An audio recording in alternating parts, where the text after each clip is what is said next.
Assalamu alaikum students. Today we will revise the chapter number 11, Light, session number 1. Students, today we will continue the revision of chapter number 11, Light. हमने class में light की revision start की थी, उसी को हम continue करेंगे. First of all, what is light? Yes, all of you know that light is a form of energy and it is always travel in a straight line. ठीक है? And shadow are formed when light is blocked by an object. Some objects are luminous and some are non-luminous. ये सारी चीज़ें आप अपनी previous classes में पढ़ चुके हैं. आपको मैंने क्लास में भी एक्सप्लेन किया है.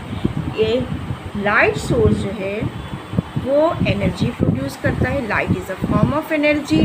ठीक है, चाहे वो हीट एनर्जी हो, चाहे वो लाइट एनर्जी हो, और इसकी स्पीड बहुत ज़्यादा हाई होती है. And it always travel in a straight line. आपके पास सोर्सेस ऑफ लाइट क्या क्या है जी? डायग्राम देखिए, पेज नंबर 96. सन आपको नज़र आ रहा है, and firefly, fire and candles. What is the difference between sun and fire? Sun is a natural source while firefly, fire and candle are the artificial source. ठीक है, लेकिन एनर्जी सब release कर रहे हैं, चाहे वो सन हो चाहे वो कैंडल हो. They produce energy in a form of light. Sun, star and something on earth are luminous. What is the meaning of luminous? अभी मैंने आपको बताया वो चीज़ जो लाइट प्रोड्यूस करे, that is known as the luminous. ठीक है, and the thing which do not produce light are known as non-luminous. ना, ये सब चीज़ें हम पढ़ चुके हैं क्लास में. आपको दोबारा मैं आपको समझा रही हूँ, एक्सप्लेन कर रही हूँ. ठीक है, अच्छा. अब what kind of material are transparent and what kind of material are translucent and what are opaque, ये मैं आपको भी एक्सप्लेन करूँगी. लेकिन पहले, इससे पहले हम कुछ डिड यू नो में आ जाइए जी. क्या लिखा हुआ है? Yes, page number 96. Light is the fastest thing in the universe. It travel at 300,000 kilometre पर सेकेंड. यानी इसकी जो रफ्तार है, जो इसकी स्पीड है, वो बहुत फास्ट होती है. और लाइट जो है वो तकरीबन 300,000 किलोमीटर पर सेकेंड के वेलोसिटी से जो है वो ट्रैवल करती है. ठीक है, अच्छा. कोई भी चीज़ लाइट के सामने आ जाए तो ये शेडो फॉर्म करते हैं. ठीक है ना, ये भी हम नेक्स्ट पेज में पढ़ेंगे. आपको ये बात मालूम है कि shadow prove that light travel in straight line. आप कोई भी चीज़ अगर लाइट सोर्स के आगे रख दें तो उसका शेडो फॉर्म होता है. कभी ऐसा नहीं होता कि वो लाइट जो है वो कहीं और से लेफ़्ट साइड से मुड़कर चली जाए और राइट साइड से मुड़कर चली जाए. नहीं, जो स्ट्रेट लाइन पे ही ट्रेवल करती है. और इसी वजह से जो भी ऑब्जेक्ट अपने सामने रखा होता है उसका जो है वो शेडो है फॉर्म हो जाता है. ठीक है, today we will learn about the pinhole camera. What is a pinhole camera? इसमें सबसे इम्पॉर्टेंट बात क्या है? फर्स्ट लाइन पे देखिए क्या लिखा हुआ है. Pin hole camera is one without lens. Without lens नज़र आ रहा है आपको? फर्स्ट लाइन पे अंडरलाइन कीजिए. यानी कि हम ऐसा कैमरा बनाएंगे, हम ऐसा कैमरा देखेंगे जिसके अंदर कोई लेंस नहीं है. ठीक है, इसके लिए क्या करना है? आप एक बहुत बड़ा बॉक्स ले लीजिए. ठीक है, उस बॉक्स के अंदर एक पिन की मदद से, ऑल पिन जो होती है, बारीक वाली पिन, उसके हेल्प से आप इसमें छोटा सा होल बनाइए. ठीक है, जो भी चीज़ आपको ऑब्ज़र्व करनी है, फॉर एग्ज़ाम्पल यहाँ पे आपके पास फ्लावर है, आप कोई भी चीज़ ले सकते हैं. ठीक है, आपने अपना पेन रख दिया है, पेंसिल है आपके पास, या आपने कोई पर्स रखा हुआ है, तो जब लाइट सोर्स इस ऑब्जेक्ट के ऊपर पड़ेगी, यानी सन से लाइट आ रही है या कैंडल से लाइट आ रही है, जब इस ऑब्जेक्ट के ऊपर लाइट पड़ती है तो यहाँ से ये रिफ्लेक्ट होने के बाद इस पिन में से पास हो, इस पिन होल में से पास हो. इस होल में से पास होने के बाद लाइट ट्रेवल करेगी स्ट्रेट लाइन और ये ऑपोजिट साइड पे इसका इमेज फॉर्म होगा, ठीक है। और जो इमेज फॉर्म होगा उसकी ख़ास बात क्या होगी? उसकी ख़ास बात ये होगी कि ये अपसाइड डाउन होगा, ठीक है, एंड रिवर्स होगा। यानी लेफ़्ट वाली चीज़ जो है वो आपको राइट साइड पे नज़र आ रही होगी, राइट जो है वो आपको लेफ़्ट साइड पे नज़र आएगा, ठीक है। और नंबर 2 मैंने क्या कहा? Upside down. अपसाइड डाउन का मतलब होगा ये उल्टी चीज़ नज़र आएगी, ठीक है। जैसे आपको यहाँ पे फ्लावर नज़र आ रहा है, दिस फ्लावर को अगर आप पिन होल कैमरे से ऑब्ज़र्व करें तो बॉक्स के अंदर जिसका इमेज फॉर्म होगा ये अपसाइड डाउन है और रिवर्स है। रिवर्स मीन लेफ़्ट साइड जो है वो राइट साइड पे और राइट साइड जो है वो लेफ़्ट साइड पे आपको नज़र आएगा। मैं इसको रीड कर रही हूँ, आप भी बेटा देखिए। What is a pinhole camera? A pinhole camera is one without lens. मैंने अभी आपको बताया लेंस नहीं होता है।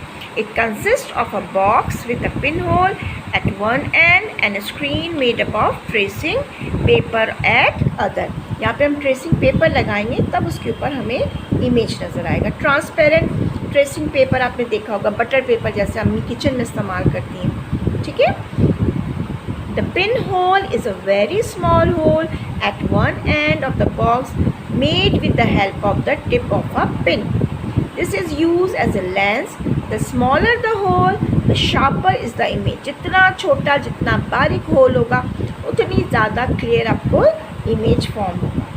Enlarging the pinhole makes the image brighter but more blurred. अगर आप उस पिन होल को, उस होल को थोड़ा सा बड़ा कर देंगे, इनलार्ज कर देंगे, तस्वीर तो बन जाएगी, इमेज तो बन जाएगा, लेकिन वो थोड़ा सा ब्लर होगा।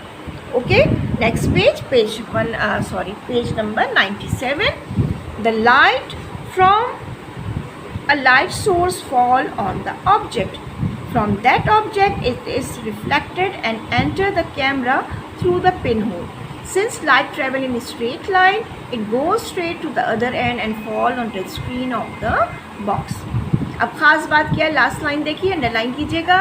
A pinhole camera form an image that is upside down and reverse.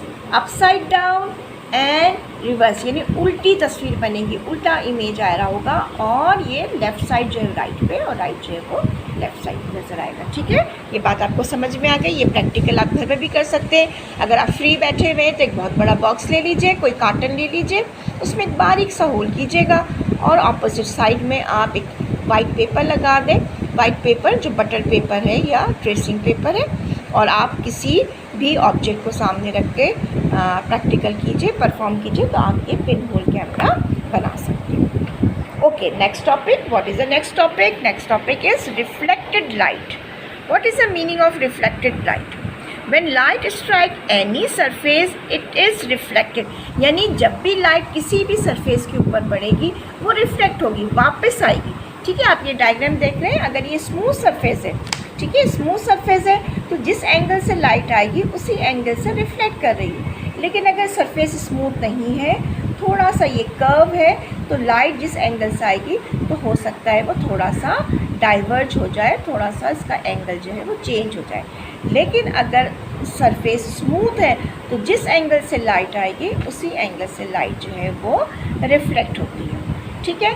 तो mostly mirror, polish metal and plastic जो है ये स्मूथ सरफेस होते हैं, स्मूथ ऑब्जेक्ट होते हैं, दैट वाई इसमें से जो है लाइट जो है वो बहुत ईज़िली रिफ्लेक्ट हो जाती है, ठीक है। लेकिन अगर डार्क ऑब्जेक्ट है, कोई टेढ़ी मेढ़ा सरफेस है, रफ सरफेस है, तो जो है इसके अंदर रिफ्लेक्शन जो है वो नहीं होती। डार्क ऑब्जेक्ट अगर है, जैसे कोई ब्लैक ऑब्जेक्ट है, तो वहाँ पे सारी की सारी लाइट जो है वो एब्जॉर्ब हो जाएगी, रिफ्लेक्ट नहीं होगी। जैसे आपके पास कोई ब्लैक रंग की कोई बुक है, ठीक है, कोई पेपर रखा हुआ आपने ब्लैक, तो जो उसके ऊपर आप लाइट डालेंगे तो वो रिफ्लेक्ट नहीं होगी। लेकिन अगर वहाँ पे कोई वाइट पेपर है, कोई स्मूथ ऑब्जेक्ट है, कोई शाइनी ऑब्जेक्ट है, तो लाइट फ़ौरन वहाँ से रिफ्लेक्ट होती है, ठीक है ना। ये बात आपको मैं क्लास में एक्सप्लेन कर चुकी हूँ और आपको दोबारा ये समझ आ गया। अब आइए, there are 3 type of object, ये आपको पहले से मालूम है। Number 1 is a opaque material, number 2 is a translucent material, and number 3 is a transparent material. What is the meaning of opaque material? Opaque material mean the thing through which light cannot pass. वो तमाम चीज़ें जिसमें से light pass ना हो, they are termed as a opaque material. For example, steel, wood, rock, आपकी book है, ठीक है, टेबल है, चेयर है, जिसमें से लाइट पास नहीं हो रही है. आपके पास बुक में डोर बना हुआ है, इसमें से लाइट पास नहीं हो रही है. It's mean it is a opaque material. Now I am repeating, what is the meaning of opaque material? Through which light cannot pass. Through which light cannot pass are known as the opaque material. हम class में कर चुके हैं, ठीक है. Next topic is a translucent material. Translucent material, for example आपके पास tissue paper है. Tissue paper के ऊपर आप कोई चीज़ रखें तो आपको थोड़ा कम कम नज़र आता है, ठीक है. फ्रॉस्टेड ग्लास, आमतौर पे आप अगर देखें तो आपके वॉशरूम के वेंटिलेटर पे या बड़े होटल्स में जाते हैं तो उनके अंदर जो पार्टीशंस होती हैं, वहाँ पे जो शीशों की दीवार होती है, ठीक है. एक बहुत बड़े रूम में बहुत सारे लोग बैठे होते हैं, है ना, लेकिन बीच में पार्टीशन लगा होता है. तो यहाँ पे हम कौन सा ग्लास इस्तेमाल करते हैं? वी यूज़ फ्रॉस्टेड ग्लास, ताकि हमें एक दूसरे को हम देख ना सकें, लेकिन लाइट पास हो जाए, रोशनी हो, अंधेरा ना हो, लेकिन आपको कोई चीज़ नज़र भी ना आए, ठीक है. So what is the meaning of the translucent material? Thing through which only a little light पास, ठीक है, थोड़ी सी लाइट पास हो जाए, आपको सारा ऑब्जेक्ट नज़र ना आए और लाइट पास हो रही हो और पीछे का आपको कुछ भी नज़र ना हो, ठीक है. The example is yes thin paper, tissue paper, frosted glass, coloured plastic paper, ठीक है.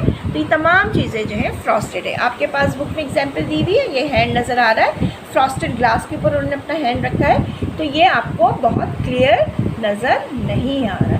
This is the example of frosted glass and we can say this is an example of translucent material. Now third topic is a transparent material. Yes, आप सबको ये बात मालूम है. Something allow light to pass through them. कोई भी चीज़ जिसमें से लाइट कम्प्लीटली पास हो जाए. जी, इस वक्त जो आपने चश्मा लगाया हुआ है, ग्लासेस लगाए हुए, इसमें से लाइट पास हो रही है ना, ठीक है. तो आपके पास बुक में ही बने हुए जो स्पेक्टिकल्स हैं, स्पेक्टिकल की जो डायग्राम बनी हुई है, this is the example of transparent material. वो तमाम चीज़ें जिसमें से लाइट पास हो जाए, इसको हम क्या कहते हैं? इसको हम कहते हैं transparent material. So I am repeating, मैं आपको दोबारा एक दफ़ा बता रही हूँ. What is the meaning of opaque material? Thing through which light can not pass. Translucent material, जिसमें से थोड़ी थोड़ी सी लाइट जो है वो पास हो जाए. Thing through which only a little light पास.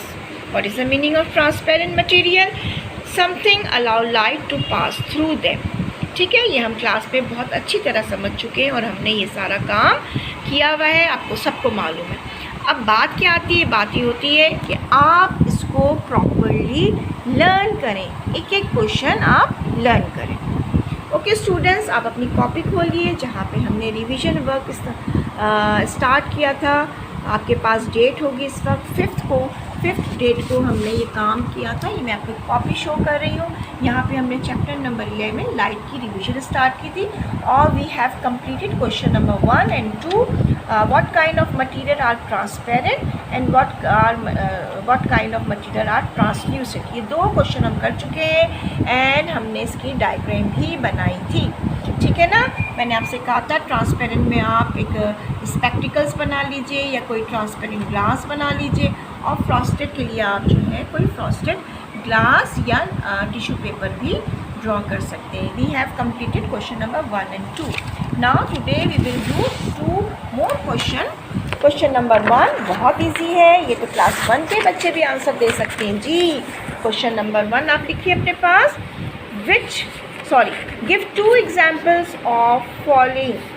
आपको 2 एग्जाम्पल्स लिखने हैं. Opaque, transparent and translucent. Opaque की एग्जाम्पल क्या होगी जी? ओपेक की हेडिंग डालिएगा steel, wood and rock. Second heading डालिए ट्रांसपेरेंट. इसकी एग्जाम्पल क्या होगी? Glass and clear plastic. Third heading डालें आप ट्रांसल्यूसेंट। ट्रांसल्यूसेंट की एग्जाम्पल क्या हो सकती है? Dark glasses and thin paper. ये क्वेश्चन हम कर चुके हैं, आप स्क्रीनशॉट ले लीजिए, आपकी कॉपी पे भी ये काम किया हुआ है। बहुत अच्छे आप इसका काम करेंगे और इसके सामने प्लीज़ डायग्राम भी बनाइएगा। हम ये एग्ज़ाम की तैयारी कर रहे हैं, वी आर डूइंग रिविज़न, तो आप प्लीज़ डायग्राम बनाइए ताकि आपको आपकी प्रैक्टिस भी हो जाए और एग्ज़ाम में आपको ये बात याद रहे कि आपको हर क्वेश्चन के आगे डायग्राम ज़रूर बनानी होती है।